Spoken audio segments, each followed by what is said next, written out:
Tense, গতদিন আমি tense সম্পর্কে তোমাদের সাথে আলোচনা করেছি। টেন্সের তিনটি সন্তান, কি কি? প্রেজেন্ট, পাস্ট এবং ফিউচার।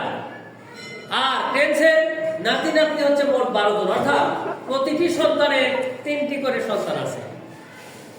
প্রতিটি সন্তানের যে 4টি করে সন্তান আছে সেগুলো হচ্ছে ইনডিফিনিট, কন্টিনিউয়াস, পারফেক্ট এবং পারফেক্ট কন্টিনিউয়াস।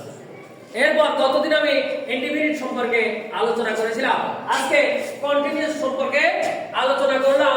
যে কি কন্টিনিউয়াস, এর জন্য 3টি ভার্ব ব্যবহৃত হয়, সেগুলো কি? am, is এবং are। am কার সাথে ব্যবহৃত হয়? I এর সাথে সাধারণত am ব্যবহৃত হয়।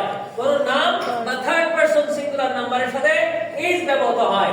আর যদি প্লুরাল এরকম সংখ্যা থাকে তার সাথে কি are ব্যবহৃত হয়। কি আছে এখানে? সেন্টেন্সটা আমি ভাত খাচ্ছি, তাহলে I এর সাথে কি ব্যবহৃত হবে? am ব্যবহৃত হবে। I am। তারপরে খাওয়ার ইংলিশ কি? ইট, ইটের সাথে আইএনজি যোগ হবে।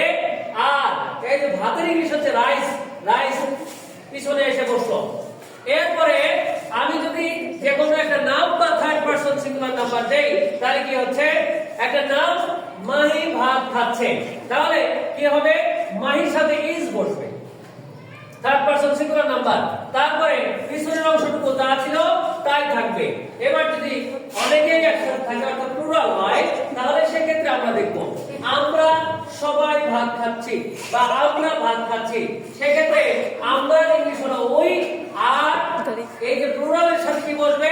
আর বসবে, উই আর। এরপরে পিছনের অংশটুকু আগের মতোই থাকবে।